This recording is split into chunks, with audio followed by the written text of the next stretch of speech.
Hello everyone. గత కొన్ని రోజులుగా మనం వింటూనే ఉన్నాం, రిటైర్మెంట్. సీనియర్ ప్లేయర్లు రిటైర్ అవుతున్నారని. ఇవన్నీ ఇంటర్నెట్లో చక్కర్లు కొట్టాయి.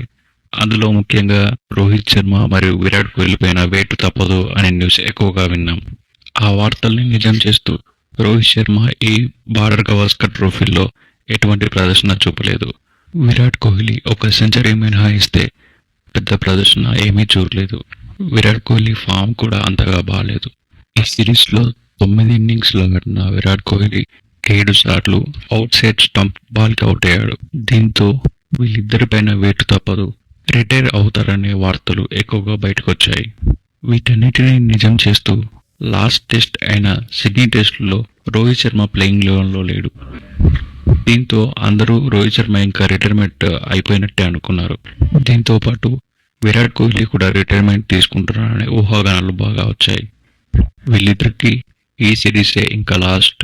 ఎలాగో మనం డబ్ల్యూటీసీ ఫైనల్కి చేరేలా లేము కాబట్టి సిడ్నీ టెస్ట్తో రిటైర్మెంట్ అయిపోతారనుకున్నాం. కానీ ఇవన్నీ నిజం కాదని ఇవాళ జరిగిన ప్రెస్ మీట్లో రోహిత్ శర్మ చెప్పాడు. కేవలం ఈ మ్యాచ్కి మాత్రమే నేను దూరంగా ఉన్నానని, రిటైర్మెంట్ ఎలాంటిది తీసుకోవట్లేదని చెప్పాడు.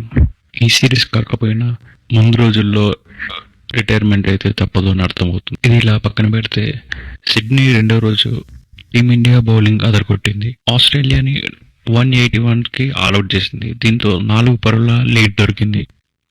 ఆస్ట్రేలియా బ్యాటింగ్లో వెబ్స్టర్ 57 పరుగులతో హాఫ్ సెంచరీ కంప్లీట్ చేసుకున్నాడు.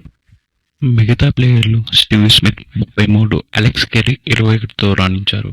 ఇక ఇండియా బౌలింగ్కి వస్తే బుమ్రా 2 వికెట్లు, సిరాజ్ 3 వికెట్లు, ప్రసిద్ధ్ కృష్ణ 3 వికెట్లు, నితీష్ రెడ్డి 2 వికెట్లతో అదరగొట్టారు. నితీష్ రెడ్డి బ్యాటింగ్లో డక్అవుట్ అయిన బౌలింగ్లో 7 ఓవర్లలో 2 వికెట్లు తీసి అదరగొట్టాడు.